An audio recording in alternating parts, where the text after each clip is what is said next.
It is a busy day on Capitol Hill. We are watching multiple hearings take place right now, including one held by the House Oversight Committee over so-called sanctuary policies. Three governors, they are defending their responses to the migrant crisis and disputing claims of refusing to cooperate with federal authorities. Let's take a listen to some of those remarks. While you've convened this hearing to explore the issue of so-called sanctuary states, Minnesota is not even a sanctuary state. Minnesota legislature has passed no such bill making Minnesota a sanctuary state, and I have signed no such law. Minnesota cooperates with federal authorities in a number of ways, but enforcing immigration law is not the role of local and state governments. The fact is, Congress has given federal agencies the authority to enforce immigration laws across this country. That includes Minnesota, and I support them doing so. It's the federal government's job to secure the border.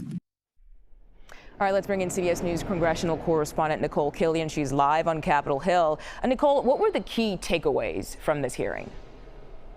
Yeah, well, that was largely a point that some of the other governors made, Governor Kathy Hochul, as well as Governor J.B. Pritzker of Illinois, that, look, you know, they acknowledge that our immigration system is broken, but as governors of their respective states are simply trying to do the best job that they can in light of the situation, particularly the influx of migrants that many of their states have seen over the past couple of years. But that being said, while there is quite a lot of emphasis on this issue of sanctuary states and policies, there also, as you know, is this whole hearing is happening against the backdrop of the situation in Los Angeles, where we have seen the president and Governor Gavin Newsom, another blue state governor, kind of really embroiled in this illegal standoff over the deployment of the National Guard and Marines. So that too has come up repeatedly in this hearing, as many Democrats are using their opportunity at the mic to try to raise attention to that, to criticize the president's actions there, and also to question the governors about,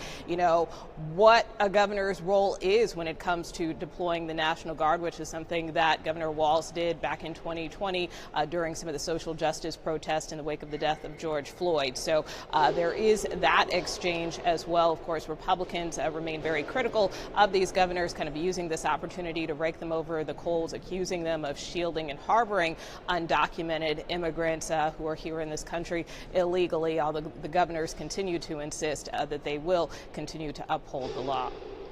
And the House will also vote on the White House's rescission package today. It's a move that would pull back funding for NPR, PBS, and international aid. So what is at stake here? And does the rescissions package, how does it actually work, the process? Yeah, well, rescissions just means cuts, and as you know, we've been reporting for many months now on some of the cuts that the Trump administration is seeking to enact in terms of trying to dismantle USAID, also taking aim at funding for the Corporation of Public Broadcasting, which includes about $1 billion in cuts for NPR and PBS. So basically, you know, Congress said, look, in terms of DOJ and all these efforts, we understand that you want to cut things back, but let us know what you want to cut. And so the White House provided this package to Congress, and so by moving forward with it today, they basically want to codify these DOJ cuts into law. Now, it's still unclear whether or not it'll have the votes in the House. Even Senate Majority Leader John Thune remains somewhat non-committal about when and if he will bring it up, saying that Senator Collins, who heads the Senate Appropriations Committee, would likely give it a first pass before it moves forward in his chamber.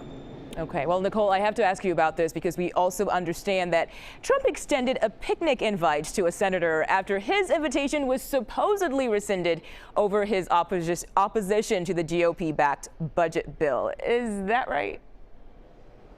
Yeah, that's right. So we're talking about Kentucky Senator Rand Paul, who says he was disinvited to a congressional picnic that's expected to take place later at the White House today. This is a bipartisan event where both Democrats and Republicans are invited. And, you know, Senator Paul was pretty upset about this yesterday, telling reporters that he thought he might be the first lawmaker ever to be disinvited, but only to be re-invited today by the president, who posted on Truth Social that he is more than welcome to come come to the White House. And, you know, part of this, obviously, Senator Rand thought that this had something to do with his opposition to the president's, quote, big, beautiful bill. He's very concerned about raising the debt limit. That's something he's opposed to doing, which is part of this package.